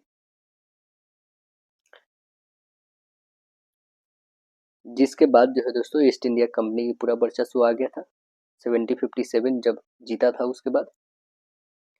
अब देखेंगे 2018 में केंद्र सरकार ने भारत के विशेष आर्थिक क्षेत्र जो सेज नीति का अध्ययन करने के लिए प्रतिष्ठित व्यक्तियों के एक समूह का गठन किया। समूह की अध्यक्षता किसके द्वारा किया गया था, किसके द्वारा किया गया था, तो आंसर्स बताएंगे बाबा कल्याणी के द्वारा किया गया था। इनके द्वारा बाबा कल्याणी। भारत में पहली विशेष आर्थिक क्षेत्र नीति की घोषणा कब हुआ था, तो आप बताएंगे 2000 ईस्वी में। 2018 की एशियाई खेलों के उद्घाटन समारोह के दौरान भारत के लिए ध्वजवाहक कौन था, भारत के लिए ध्वजवाहक कौन था, तो नीरज चोपड़ा जी थे। आंसर सही बताएंगे नीरज चोपड़ा। चीन में आयोजित जो एशियाई खेल 2020 का जो 2023 में हुआ है उसमें 107 पदक भारत खुद लेके आया था। और अगला एशियाई खेल 2026 का कहाँ पे होगा, तो आप बता देंगे जापान में होगा, जापान के नागोया में आयोजित किया जाएगा, है ना। देखिए अगला क्वेश्चन कह रहा है किसानों की त्वचा को कीटनाशकों के प्रभावी से बचाने के लिए डैश के द्वारा एक टॉपिकल जेल विकसित किया गया है। किनके द्वारा किया गया है, तो आंसर्स बताएंगे स्टेम सेल विज्ञान और जो है पुनर्योजी चिकित्सा संस्था के द्वारा किया गया है। ऑप्शन नंबर सी बनेगा यहाँ पे, institute for stem cell science and regenerative medicine. देखिए अगला क्वेश्चन कह रहा है 21 सेंटीमीटर की भुजा वाले एक घन से बनाए जा सकने वाले सबसे बड़े गोले का आयतन हमें बतानी है कि क्या हो जाएगी। तो गोले के व्यास, यहाँ पे कह रहा है क्या कि जो गोले का व्यास है वो घन के भुजा के बराबर, तो घन का भुजा 21 है, मतलब डी दे रखा है 21, तो क्या आर नहीं निकाल लेंगे, जस्ट इसका आधा 2 से डिवाइड कर दो, 21/2 इतना ही रहने देते हैं, मतलब कि 21/2 इसको डेसिमल में नहीं लिखते हैं। तो गोले का आयतन होता क्या है 4/3 पाई आर क्यूब, पाई का वैल्यू तो आप रखोगे 22/7 और आर क्यूब होगा 21 को 3 बार लिखो, अपॉन आप लिखोगे 2 को 3 बार। चलिए ये जो करने वाला है काट देंगे 3 टाइम्स में, 3 से 3 टाइम, इसे काटिए 4 से ये और 2 से काटेंगे तो 11 टाइम, बचे क्या हमारे पास 11 और इधर 1 2 1, 21 और 21 में करोगे तो आप जाएंगे आपके पास 441 आएंगे ना, 1 नहीं आएगा दोस्तों, तो 441 और गुने फिर 11 में गुणा कर देना है, तो कितने हो जाएंगे 411 41 में करोगे तो 48 51। ऑप्शन नंबर क्या बन जाएगा, ऑप्शन नंबर आपका राइट आंसर ऑप्शन ए बनेगा। क्या बनेगा, right answer option number A बन जाएगा यहाँ पे। निम्नलिखित में से कौन सा एकल चिप आधारित उपकरण है जो अपने आप में एक पूर्ण प्रोसेसर है और जो है अंकगणित और तार्किक संचालक करने में सक्षम है, तो कौन है बताइए। तो आंसर्स क्या बताएंगे, right answer option number A होगा यहाँ पे micro processor, option number A बनेगा माइक्रो प्रोसेसर है वो। माइक्रो प्रोसेसर को सबसे पहले 1970 में बनाया गया था। धातु के एक घनाभ की भुजा कितना है 50 गुने 40 गुने 32 है, तो इसे घनाभ बनाया जाता है पिघलाकर, तो एक घन में परिवर्तित किया जाता है इस घनाभ को घन में, तो घन का हमें पृष्ठीय क्षेत्रफल बताना है, तो पिघलाया किस में जाएगा तो बताएंगे आयतन, तो LBH होती है, ये तो दे ही रखी है, हमें कह रहा है कि इसमें परिवर्तित करना है और घन की जो है पृष्ठीय क्षेत्रफल बतानी है, तो घन की पृष्ठीय क्षेत्रफल क्या हो जाएगी, आप यहाँ पे लिख दोगे क्या कि घन का आयतन बराबर घनाभ का आयतन, है ना, यानी ए क्यूब बराबर आप लिख दो इतना 50 गुने 40 और गुने 32 होगा, है ना, तो यहाँ पे आप ये हटा दो क्यूब तो इस पे आ जाएगा क्यूब, तो आप खुद देखो इसमें से क्या क्या निकलेंगे उसे निकाल देना बाहर, आप 3 3 के पेयर में निकालना है होंगे आपको, क्योंकि यहाँ पे आगे 3 है। अब देखेंगे तो आप अंदर से निकालोगे तो 5 × 2 मतलब जितने हो सके छोटा से छोटा आप कर लोगे, ठीक है, 2 × 2 टोटल कितने आ जाएंगे 40, तो हम मान घन की जो पृष्ठीय क्षेत्र होती है वो कितने होगी 6 गुने भुजा स्क्वायर, तो ये कितने आ गए हमारे पास 40, 6 और गुने यहाँ पे 40 और गुने 40 लिखेंगे, तो 4 4 में करेंगे तो 16, 16 में 6 से करेंगे कितने हो जाएंगे 96 तो होगा ही और 2 जीरो होगा, ऑप्शन नंबर क्या बनेगा, right answer option number D बन जाएगा। देखिए अगला क्वेश्चन है कि 1929 में महामंदी इनमें से किस क्षेत्र में शुरू हुई थी, कौन से क्षेत्र में शुरू हुआ था, तो आंसर बताएंगे उत्तरी अमेरिका में महामंदी कब शुरू हुआ था, तो 1929 में, आंसर्स बनेगा right answer option number D होगा। सन 29 में शुरुआती आर्थिक मंदी आधुनिक विश्व के आर्थिक इतिहास में सबसे अधिक गंभीर उथल पुथल से गुजर रही थी। विश्व आर्थिक मंदी की शुरुआत जो है अमेरिका से हुआ, इससे पूंजीवादी अर्थव्यवस्था बहुत प्रभावित हुए थे और इससे समाजवादी अर्थव्यवस्था पुनः प्रभावित नहीं हुआ। अमेरिका जो है न्यू डील पद्धति, कौन सी पद्धति अपनाती है, न्यू डील पद्धति, और विश्व आर्थिक मंदी को तोड़ने के लिए लगाया था। अगला बताएंगे कह रहा है सहायक गठबंधन 1798 में डैश के द्वारा तैयार किया गया गैर हस्तक्षेप नीति थी। सहायक गठबंधन तो आंसर्स क्या बनाएंगे? राइट आंसर्स बनेंगे ऑप्शन नंबर आपके C, Lord Wellesley. Lord Wellesley के द्वारा करेक्ट आंसर क्या बनेगा? Option number C, Lord Wellesley. यह जो था 1798 में था, भारत का गवर्नर जनरल बना था। कह रहा है एक संख्या को जब 5 से विभाजित किया जाता है तो शेष 3 बचता है। जब इसी संख्या के वर्ग को 5 से विभाजित किया जाता है तो शेष क्या बचेंगे? देखिए कह रहा है कि 5 से विभाजित किया जाता है, ठीक है, 5 से विभाजित किया जाता है तो 3 शेष बचते हैं, यानी वो संख्या कौन सी है? 8 है। क्योंकि इस फॉर्मूला का यूज करेंगे आप, भाज्य बराबर होता है भाजक और गुणे भागफल और प्लस शेषफल, ठीक है। बस इसी पे आपको बनाने, तो देखेंगे ये कह रहा है क्या, इसी पे मैंने बनाया। कह रहा है कि अब संख्या को स्क्वायर कर दो, तो 8 का होल स्क्वायर करोगे 64। अब इस 64 को 5 से भाग दे के देखो, 64 को कि क्या रिमाइंडर आ रहा है? 64 है दोस्तों आपके। 64 को 5 से, 5 एकम 5, तो ये बच कितने जाएंगे? एक और ये 4, 5 से 2 टाइम यानी 10, रिमाइंडर आ गए 4। ऑप्शन नंबर क्या बन जाएगा? Right answer option D. कह रहा है क्या कि यदि कोई छात्र किसी संख्या को 4/3 के बजाय 3/4 से गुना कर देता है तो उस गणना में त्रुटि का प्रतिशत हमें बताना है कि कितना हो जाएगा। कितना हो जाएगा? पहला आप केस बनाओगे यहाँ पे, तो 1 और गुने 4/3 ले लो, यानी 4 3 है। दूसरा केस देखोगे तो 1 गुने 3/4 यानी 3/4 लिख लोगे, तो त्रुटि क्या हो जाएगी? 4/3 में से 3/4 घटा लो, एलसीएम कितने हो जाएंगे? 12, ठीक। यहाँ पे 16 में से 9 घटा लो, कितने हो जाएंगे? 7, यानी 7/12। ओके, ये 7/12 आ गए, तो त्रुटि कितना हो गया? 7/12। 7/12 अपॉन में हो जाएगा 4/3 और गुने होंगे 100।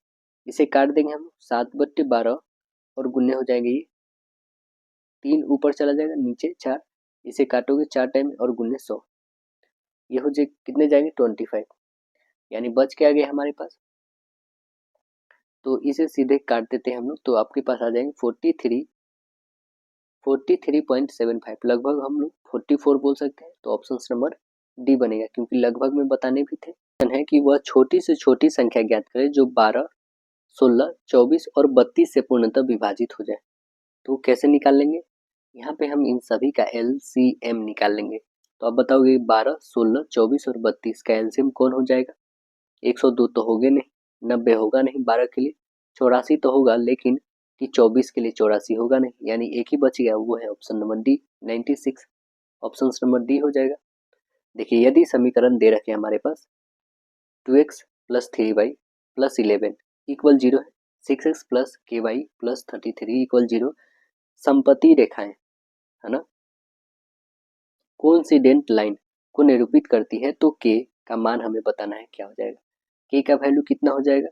देखिए यहाँ पे पहले जो इक्वेशंस रखे हैं वो लिखेंगे हम, 2x और प्लस 3y प्लस हो जाएगा 11 इक्वल 0 होगा। इसको नेक्स्ट लिखेंगे हम लोग 6x प्लस ky प्लस हो जाएगा 33 इक्वल हो जाएगा 0। जो संपाती रेखाएं हैं उसके लिए हम लोग को क्या होता है रूल?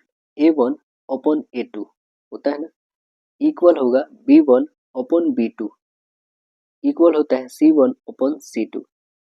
यहाँ पे रखिए a कितने हैं हमारे, तो a बताओगे 2, A2 कितने हैं 6 इक्वल ये कितने हैं 3 अपॉन k, है ना। तो हमें 2 से ही आप निकाल सकते हो कि k की वैल्यू क्या आ गई, तो यहाँ से निकाल सकते हैं 3, यानी k की वैल्यू आप बताओगे 9।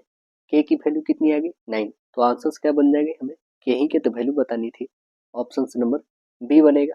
देखिए डैश ने अगस्त 2018 में बॉन्ड आई नाम के दुनिया के पहले ब्लॉकचेन बॉन्ड का शुभारंभ किया। कौन शुरू किया? तो आंसर्स बताएंगे वर्ल्ड बैंक ने। ऑप्शन नंबर ए है। वर्तमान में अभी अध्यक्ष कौन है? तो अजय बंगा है, भारतीय मूल के हैं। देखेंगे कह रहा है कि एक कंपनी नगद खरीदी 5% की छूट प्रदान करती है नगद खरीद पर। यदि एक बाइक का अंकित मूल्य 72,200 है तो दर्शन को कंपनी से नगद में बाइक खरीदने पर उसे कितने रुपए भुगतान करने पड़ेंगे? कितने रुपए भुगतान करने पड़ेंगे? 75,200 है ना, 75,200। और गुने हो जाएंगे 5%। बस यहाँ पे सॉल्व करेंगे तो आपके पास आ जाएगा 3760 रुपये। तो नगद बाइक खरीदने के लिए भुगतान की गई राशि कितनी हो जाएगी? 7500 200 में से अब 3760 घटा लो, यानी बच जाएंगे 71,440 रुपये में वो नगद खरीद के आएगा। तो ऑप्शन नंबर क्या बन जाएगा? राइट आंसर ऑप्शन डी बनेगा 71,440। निम्नलिखित भारत में निम्नलिखित में से किस पहाड़ी को ब्लू माउंटेन के रूप में जाना जाता है? किसे जाना जाता है? तो आंसर बताएंगे नीलगिरी की पहाड़ी को। ऑप्शन क्या बनेगा? राइट आंसर ऑप्शन ए बनेगा, नीलगिरी की पहाड़ी को। नीलगिरी पर्वत जो है पूर्वी घाट और पश्चिमी घाट का मिलान बिंदु है। नीलगिरी भारत के पश्चिमी घाट की एक पर्वतमाला है। वह भारत के राज्य तमिलनाडु का एक पर्यटक स्थल है। नीलगिरी पहाड़ियों की सर्वोच्च चोटी क्या है? दूरा बेटा है। देखिएगा नेक्स्ट क्वेश्चन, वर्ष डैश में राष्ट्रीयकरण के बाद जो है इंपीरियल बैंक ऑफ इंडिया का नया नाम बदलकर भारतीय स्टेट बैंक ने क्या कर दिया है? क्या कर दिया था? तो आंसर्स बताएंगे 1955 में 1955 में राष्ट्रीयकरण के बाद इंपीरियल बैंक ऑफ इंडिया का नाम बदलकर भारतीय स्टेट बैंक कर दिया गया था। ऑप्शन नंबर बन जाएगा right answer option C, Imperial Bank of India नाम था पहले स्टेट बैंक का। वह छोटी से छोटी संख्या ज्ञात करें जिसमें 720 को गुना करने पर गुणनफल एक पूर्ण वर्ग प्राप्त होगा। तो आइए देखते हैं वो छोटी से छोटी संख्या जिसमें 720 से गुना करने पर, तो वो कौन सा है? 720 में आप सभी ऑप्शंस पे रखेंगे ना, आप रखोगे जब 5 पे तो आपके एक पूर्ण वर्ग निकलेंगे, है ना। तो ऑप्शन नंबर क्या बन जाएगा? Right answer option number C. अब देखेंगे आगे क्या आने वाला है ये बताना है। 290 के बाद 325, 362 के बाद क्या आएगा? इस दोनों के बीच में डिफरेंस 35 का, जस्ट 37, तो कितने आने चाहिए? 39, तो 39 का डिफरेंस यानी 401। ऑप्शन नंबर बी बनेगा। वर्ष डैश में छत्तीसगढ़, उत्तराखंड, राजस्थान, झारखंड राज्यों का गठन किया गया, कब हुआ? तो आंसर्स बताएंगे राइट आंसर ऑप्शन डी, 15 अगस्त को होता है। 15 अगस्त बोल रहे हैं, ये होता है आपका 2000 ईस्वी में, है ना। कब होता है? 2000 ईस्वी में होता है। इस तीनों राज्य का गठन होता है। गुजरात और महाराष्ट्र राज्य का पूर्ण गठन 1960 में। नागालैंड राज्य की स्थापना तो आप बताएंगे 1983 में, 1963 में होती है। 1963 में नागालैंड का। हरियाणा का 1966 में स्थापना होता है। हिमाचल प्रदेश की स्थापना 1971 में होता है, हिमाचल प्रदेश का। मणिपुर, मेघालय, त्रिपुरा की स्थापना 1972 में होता है। अरुणाचल प्रदेश, गोवा, मिजोरम का 1987 में होता है। देखिए अगला क्वेश्चन, कथन और निष्कर्ष है हमारे पास। कथन क्या है कि कोई मोबाइल टेलीफोन नहीं है। कोई भी मोबाइल जो है यहाँ पे टेलीफोन नहीं, ठीक। कह रहा है सभी टेलीफोन टीवी है, सभी टेलीफोन टीवी है। देखिए निष्कर्ष कह रहा है कोई भी मोबाइल टीवी नहीं है, कोई भी मोबाइल टीवी नहीं है, बात बिल्कुल गलत कहा गया है। कुछ मोबाइल टीवी है, यह भी बात बिल्कुल गलत कहा गया है। यानी हमारा निष्कर्ष क्या निकला? ना तो एक और ना ही दो। ऑप्शन नंबर ए करेक्ट हो जाएगा आपका। देखिए अगला बताना है आपको कि इसमें माध्य क्या होगा, इस वितरण का जो है माध्य क्या होगा। तो सभी टर्मों को पहले तो ऐड करेंगे, एफ एक्स निकालना होगा आपको। तो ये हो जाएंगे 20, ये हो जाएगा 8 छक्के 48, ये निकालेंगे तो ये कितने हो जाएंगे 98, और ये कितने हो जाएंगे 88, और ये 27। सभी को इंक्लूड कर देते हैं तो कितने आ जाएंगे 281, और एफ कितने आ जाएंगे हमारे? तो एफ 40। बस 281 को 40 से डिवाइड कर दो, कितना आ जाएगा? तो 7.025। ऑप्शन नंबर देखिए, तो right answer option number C B है आपका। कह रहा है कि राजकोषीय उत्तरदायित्व और बजट प्रबंधन अधिनियम जो है FRBMA वर्ष डैश में पेश किया गया था। कब पेश किया गया था? तो आंसर्स बताएंगे 2003 में। राइट आंसर ऑप्शन सी बनेगा यहाँ पे, 2003 में पेश किया गया था। अगला देखेंगे, कह रहा है क्या नेक्स्ट क्वेश्चन हमसे, यदि अंक समूह 395 और 727 का योग कितना है? तो आप देख लेंगे यहाँ पे कितना है कि 1,00,000 1112 को निरूपित करता है और उसी कूट में इसको और इसका 2 अंकों का योग इतना लिखा गया है, ठीक है। तो उसी में 2 अंकों का क्या होगा ये हमें बताना है। तो आइए देख लेते हैं क्या हो जाएगा इसका। पहले कितना है 395, 3 डिजिट है 727। ओके, अब देखिए 3 और 7 को ऐड करोगे तो 10 आ रहा है, 9 और 2 को ऐड कर रहे हैं तो 11 आ रहा है, फिर यहाँ पे 9 5 और 7 को ऐड कर रहे हैं तो 12 आ रहा है। सेम बस वहीं पे करना हमें। तो आइए 6 और 8 को ऐड करते हैं 14, 14 से तो ये है नहीं, काट दो इसे, 14 से ये भी नहीं काट दो, 14 से 2 है तो इसे अभी लेके चलते हैं। एक लास्ट वाले देख लो, तो आप देखोगे 9 और 7 को ऐड कर दो तो 16, ये तो होंगे नहीं 16, ऑप्शन नंबर एक ही है, राइट आंसर डी। मिट्टी का तेल लालटेन की बत्ती में इनमें से किस गुण के कारण ऊपर चढ़ता है? कौन सा गुण के कारण? केशिकत्व गुण के कारण। ऑप्शन नंबर बी बनेगा केशिकत्व गुण। रक्त डैश उत्तक का एक प्रकार है, कैसा है? तो संयोजी उत्तक का प्रकार है। ऑप्शन नंबर सी बनेगा। 4 संख्याएं दी गई है जिनमें से 3 किसी तरह समान है, एक अलग है, कौन है देखेंगे। इसमें सभी से अलग आप देखोगे ना तो 272900 है, ये क्यों है? तो 270 का एक पूर्ण वर्ग है, बाद बाकी और किसी का नहीं, इस कारण होगा। ऑप्शन नंबर ए बनेगा यहाँ पे आपका। है क्या अर्थशास्त्र के संबंध में एसएलआर का पूर्ण रूप क्या है? एसएलआर का पूर्ण रूप क्या है तो आप बताएंगे स्टैट्यूटरी लिक्विडिटी रेशियो है, statutory liquidity ratio. Option number क्या बताएंगे? Option number D. देखिए नेक्स्ट क्वेश्चन कह रहा है क्या, ए का वैल्यू दे रखा है, बी का दे रखा है, तो हमें a square plus b square minus 4 का वैल्यू बताना है कि कितना होगा। तो आइए इसे सॉल्व करके देखते हैं कि इसका क्या हो जाएगा। ऐसे आपको बता दें कि कैश रिजर्व रेशियो जो होता है वो किसका होता है? CRR का होता है, ठीक है। National electronic fund transfer Nifty का होता है, जिसको हम लोग NEFT कहते हैं। फिर IFCS को क्या कहते हैं? IFSC को क्या कहते हैं? इंडियन फाइनेंशियल सिस्टम कोड होता है। फिर RTGS क्या होता है? रियल टाइम ग्रोथ सेटलमेंट होता है। फिलहाल हम लोग ये सॉल्व कर रहे हैं मैथ्स को। चलिए इसका वैल्यू निकाल के देखते हैं कि क्या आने वाला है। A square plus b square minus 4 का। अब देखेंगे कि सबको पहले दोनों को हम लोग रेशनलाइज कर लेंगे। तो ए का रेशनलाइज कर लोगे, √3 प्लस 1 है अपॉन √3 माइनस 1, तो माइनस से गुना कर लोगे तो कितना हो जाएगा? ऊपर में सपोज क्या ए प्लस बी और इंटू आएगा ए प्लस बी, मतलब स्क्वायर रहेगा सीधे से ए प्लस बी का होल स्क्वायर। नीचे में क्या हो जाएगा? एक ए प्लस बी एक ए माइनस बी रहेंगे। तो अब स्क्वायर वाले को कैसे हम लोग लिखेंगे? स्क्वायर वाले को ए का होल स्क्वायर मतलब 3, बी का होल स्क्वायर मतलब 1 और प्लस 2ab, 2√3।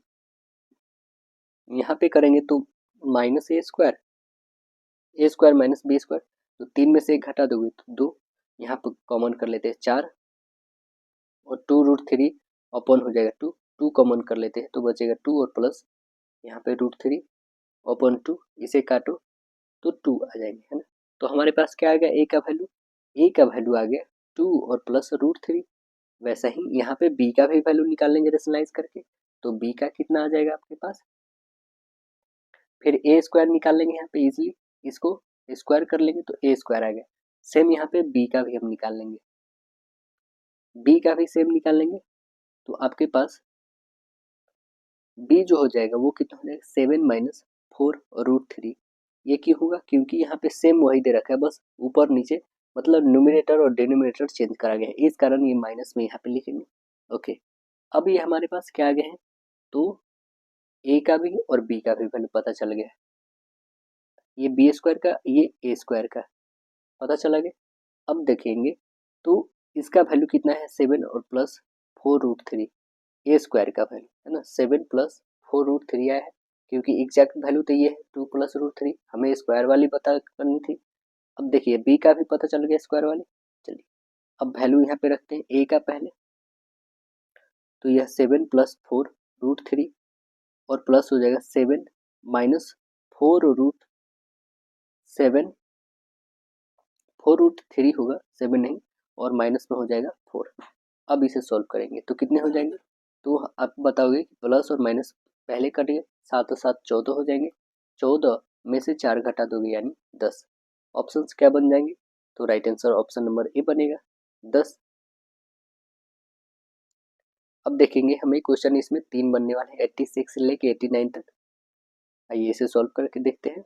नीचे दी गई तालिका में 6 छात्रों में से प्रत्येक छात्र में ABCDE के द्वारा प्राप्तांकों के प्रतिशत दिए गए हैं। अध्ययन करो निम्नलिखित प्रश्न का हमें उत्तर देना है। पहला कह रहा है इनमें किस छात्र के पहले सत्र में प्राप्तांकों की प्रतिशत में सबसे सभी छात्रों के प्राप्तांक के औसत प्रतिशत से के निकट है। तो वो किसका है आइए देख लेते हैं हम। टोटल कितने स्टूडेंट हैं? तो या तो डी होगा, या तो ई होगा, या तो सी और या तो बी। एक यहाँ पे डेफिनेटली नहीं होने वाला। क्यों? क्योंकि पहले ही यहाँ पे बता दिया गया ये नहीं होने वाला। अब देखेंगे पहले सत्र का औसत आप निकालो तो कितने हो जाएंगे पहले सत्र का? 74 बताओगे, 55, 40, 59 और 66 सभी को ऐड कर दो तो कितने आ जाएंगे 294। 294 अपॉन कितने हो जाएंगे? टोटल 5 है टर्म, इसे काटेंगे तो कितना आ जाएगा 58.8। 58.8 आ गया।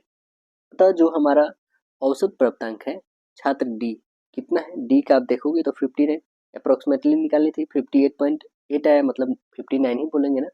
तो आंसर्स क्या बन जाएंगे हमारे? Right answer option number A बन जाएगा। देखिए 6 सत्रों के लिए, 6 जो है सत्रों के लिए ए और ई के कुल प्राप्तांक प्रतिशत का लगभग औसत अंतर हमें ज्ञात करना है कि कितना होगा। तो औसत अंतर कितने हो जाएंगे? तो 6 के लिए निकालेंगे, पहले ए का निकालें फिर ई का निकालें। आइए यहाँ पे निकालते ए और ई का। पहले ए का, तो ए का आप निकालोगे कहाँ तक? पूरे 6 तक, है ना। तो टोटल को इंक्लूड करते चलेंगे, 74, 79, 73, 78, 72 और 86 को ऐड कर लोगे तो 432 और 32 इसे काटोगे तो आ जाएगा 77%। अब ई की बारी है, इसका कितना आ चुका है 77%। ई की बारी देखो 66, 76 ये सभी को इंक्लूड करेंगे तो कितने आ रहे हैं हमारे पास 475 ओपन 6 इसे काटोगे तो 79% आ गया। दोनों के डिफरेंस कितने आ गए 71 और 77 और 79, तो 2% का डिफरेंस। तो ऑप्शन नंबर क्या बन जाएगा? Right answer option number B. कह रहा है किसी सत्र में सभी छात्रों द्वारा प्राप्तांकों के औसत पर विचार करते हुए उस सत्र के दौरान प्राप्तांकों के प्रतिशत में सबसे अधिक सुधार जो है परिलक्षित होता है। कैमे क्रम लक्षित होता है वह बताइएगा। तो आंसर्स बताएंगे इसमें क्या कि यह जो लक्षित होगा, पहले तो हम लोग देखेंगे यहाँ पे कैमा क्रम होगा प्राप्तांक। तो ये देख लेते हैं यहाँ पे 5वां 6ठा दूसरा या तीसरा। तो अब देखेंगे यहाँ पे पहला का कितना आ जाएगा 294, 294। दूसरा कितना रहेगा 308, फिर इसका 320, फिर इसका 321, फिर इसका 352 और इसका 370। मतलब लास्ट सेकेंड देखा जाए तो किसका रहा है? तो लास्ट सेकेंड यहाँ पे क्योंकि 321 से 321 से कितना बढ़ा 352, तो सबसे ज़्यादा इंक्रीज हुआ है। तो इसका ऑप्शन नंबर क्या बनेगा? राइट आंसर हमारा बी होगा यहाँ पे 5वें। देखिए 1 से 6 तक किस छात्र के सुधार का प्रतिशत सबसे अधिक रहा है? किसका अधिक रहा है? तो A B C D E तक का देखेंगे तो अब देखेंगे कि सुधार कितना प्रतिशत रहा है। ए का कितना है 86 में 74 मतलब 12। बी का देखेंगे तो 69। देखेंगे हम लोग क्या पहले पहले देखेंगे ए कितना था। ए का पहले ए का था 86, ए का कितना था 86, है ना। स्टार्ट लास्ट में और पहले था 74। दोनों का डिफरेंस देखोगे कितना का है तो 12 का, दोनों के बीच का 12 का डिफरेंस। अब दूसरी बार बी का देखिए कितना है 69, था कितना 55, कितना का डिफरेंस है तो अब बता दोगे इसमें 14 का है। ठीक है। इसका 40, 66 कितना का डिफरेंस दिख रहा है तो अब बता दोगे यह डिफरेंस दिख रहा है 26 का। अभी देखिए 59 और यहाँ पे 57, ये तो 2 का डिफरेंस है।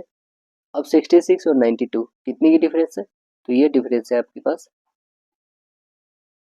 हमें ई तक के जाने हैं, तो इसमें 92 और 66 का डिफरेंस देख लोगे तो ये हो जाएंगे आपके 66 यानी 26। तो किसके आए, दो हमारे 66, एक तो सी और एक आया ई का, दो सेक्शंस का आया है जो 26 आया है। तो हम यहाँ पे ऐसे लिख सकते हैं क्या कि 12 जो 14 के बराबर है, जो 26 के बराबर, जो -2 के बराबर भी है ना। तो यहाँ पे हमें सी के सुधार जो देखे जाए एक तरह से तो सबसे ज़्यादा है, क्योंकि 26% इंक्रीजमेंट रह रहा है सी का। आप देखो यहाँ पे 40 से 66 हो गया और ये तो माइनस में चला गया है डी, लेकिन इसका भी कितना रहा है, 26% रहा है, लेकिन इसका पहले से 66 था तो 92। अब देखेंगे ये 40 से 66 आया है तो इसका कुछ काफ़ी सुधार हुआ है, देखेंगे इसके बारे में ही हम लोग बनाते हैं। देखिएगा इसका जो हो जाएगा 26 और बट्टे 40 और गुने हो गए 100, यानी कितने आ जाएंगे 65। अब देखिए ई का भी सेम था, तो अब लिखोगे 40 किससे था, 66 से था और इंटू 100, इसका भी निकाल के देख लेते कितना है 39.40। किसका ज़्यादा है, तो ऑप्शन नंबर बताएंगे कि राइट आंसर डी का। ऑप्शन नंबर डी में सबसे अधिकतम रहा है। देखिए 60 छात्रों के समूह में 65% ने अपने लिंग को पुरुष के तौर पर उल्लेखित किया है और 30% ने अपने लिंग को महिला के तौर पर उल्लेखित किया है। कितने छात्रों ने अपने लिंग का उल्लेखन नहीं किया है, 65% पुरुष, 65% क्या है तो पुरुष है। यहाँ पे देखेंगे 65 जो है मेल को बताया रहा है और महिलाएं कितनी है 30%, वुमेन कितनी है 30 है, टोटल कितने हो जाएंगे 95। तो शेष कितने बच गए 5, शेष 5 बच गए, मतलब कि 60% बराबर कितना 60 है, तो 10% बराबर कितना हो जाएगा 6, यानी 5% बराबर, तो आप बता दोगे 3, यानी 3 छात्रों ने अपने लिंग का उल्लेखन नहीं किया है। तो ऑप्शन नंबर क्या बन जाएगा, राइट आंसर ऑप्शन बी। कूट भाषा में जो है इसको ये लिखा गया है, तो वैसे ही पोस्ट को क्या लिखेंगे, तो आइए देख लेते हैं पोस्ट को क्या लिखेंगे।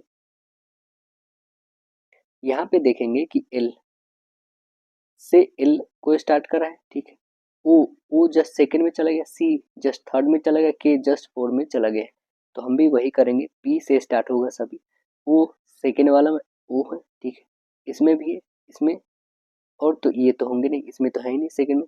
चलिए थर्ड में देखेंगे एस तीसरे नंबर पे आना चाहिए, एस क्या तीसरे नंबर पे नहीं, ये ही आपका कट गया। क्या एस तीसरे नंबर पे, हाँ बिल्कुल है। क्या एस तीसरे नंबर पे है, तो आप बताएंगे कि हाँ बिल्कुल है, तीसरे नंबर पे ही है। देखिए दोनों में अभी दिख रहे हैं तीसरे नंबर पे। टी टी जो है लास्ट में होनी चाहिए, लास्ट में इसमें तो है ही नहीं टी, यानी ऑप्शन नंबर बी भी कट गया, तो राइट आंसर एक बच गया और वो है ऑप्शन नंबर एक है। बताइए इसमें 3 संगत है, एक अनसंगत है, विशेषण, क्रिया, संज्ञा और वाक्य, कौन है सबसे अलग, तो ऑप्शन नंबर एक ही दिख रहा है आपको, वाक्य है, राइट आंसर डी बनेगा। देखिए आगे क्या आने वाला है, ये 7 का क्यूब है, मतलब 9 का क्यूब है, तो 11 का क्यूब कितने हो जाएंगे, 11 का क्यूब 1331, ऑप्शन नंबर सी बनेगा। देखिए यहाँ पे बताना क्या है, निम्नलिखित जो अक्षर श्रृंखला में अक्षर युग्म जो है जे के एल इस प्रकार कितनी बार आता है जिसके बाद अक्षर जो है एन आता है, जे के एल कितनी बार आता है जिसके बाद एन आना चाहिए, जिसके बाद क्या होना चाहिए एन आना चाहिए। तो आइए देख लेते हैं, काउंट करते हैं कितनी बार आया हुआ है। देखिए कहाँ पे है, तो जे के एल कितनी बार, जे के एल यहाँ पे क्या इसके पहले या बाद में है, नहीं, जे के एल और भी कहीं देखे, जे के एल यहाँ पे भी एन नहीं है आपका, जे के एल यहाँ पे भी नहीं है एन आपका, जे के एल यहाँ पे भी नहीं है, यहाँ पे नहीं है और यहाँ पे भी नहीं है, जे के एल यहाँ पे नहीं है, जे के एल यहाँ पे भी नहीं है और जे के एल यहाँ पे भी नहीं है, मीन्स यहाँ पे एक भी नहीं है जो जे के एल के बाद एन आना चाहिए। ऑप्शन नंबर आपका डी बन जाएगा 0। अब आइए प्रश्न और धारणाएं के पढ़ते। प्रश्न है, आने वाले वर्षों में क्या भारत एक जो है आतंकवाद मुक्त देश बन सकता है? तो धारणाएं हैं, भारत ने शून्य सहिष्णुता मतलब जीरो टॉलरेंस नीति की घोषणा की दी कर दी। दूसरा है कि संस्थानों भारत के सुरक्षा संस्थान सभी क्षेत्रों में कड़ी मेहनत कर रहे हैं। तो आंसर्स क्या बनेंगे हमारे? आंसर्स बनेंगे धारणा 1 और 2 दोनों इसमें निहित है। राइट आंसर ये बन जाएगा। देखिए अगला क्वेश्चन कह रहा है क्या निम्नलिखित आकृति में देखना है और निम्नलिखित को प्रश्न का हमें उत्तर देना है। फुटबॉल, क्रिकेटर और बास्केटबॉल। क्वेश्चन हमसे पूछा क्या गया है कि यदि 50 खिलाड़ी फुटबॉल खेलते हैं, 40 खिलाड़ी क्रिकेट खेलते हैं, 30 खिलाड़ी बास्केटबॉल खेलते हैं, उन खिलाड़ियों की संख्या ज्ञात करें जो खिलाड़ी बास्केटबॉल खेलते हैं परंतु क्रिकेट नहीं खेलते हैं। तो क्रिकेट को यहाँ से हाइड कर लो क्योंकि क्रिकेट नहीं खेलते हैं ना। तो आइए देख लेते हैं हम लोग तो वो कितने हैं। तो आप आंसर्स देखेंगे यहाँ पे, वो जो है हमारे पास क्रिकेट नहीं खेलते हैं। जो खिलाड़ी बास्केटबॉल खेलते हैं बट बास्केटबॉल खेलते हैं और क्रिकेट नहीं खेलते हैं,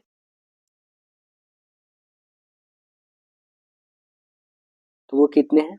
वो है 7 और +9 यानी कितने हो जाएंगे 16। ऑप्शन नंबर डी बनेगा। देखिए कह रहा है किसी कूट भाषा में इसको ये लिखा गया है, इसको ये लिखा गया, तो आपको पोस्ट का बताना है क्या हो जाएगा।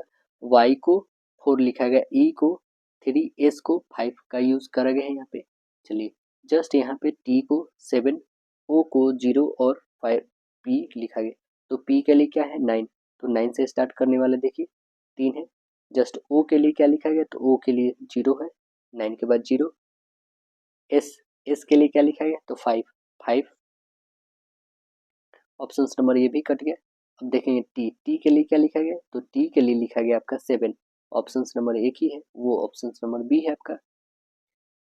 नेक्स्ट क्वेश्चन है क्या कि ए बी का दादा है। ए जो है बी का क्या है, दादा है। डी ए का भाई है और ई डी का पुत्र है। तो ई बी से किस तरह संबंधित है, तो आंसर से यहाँ पे बता देंगे।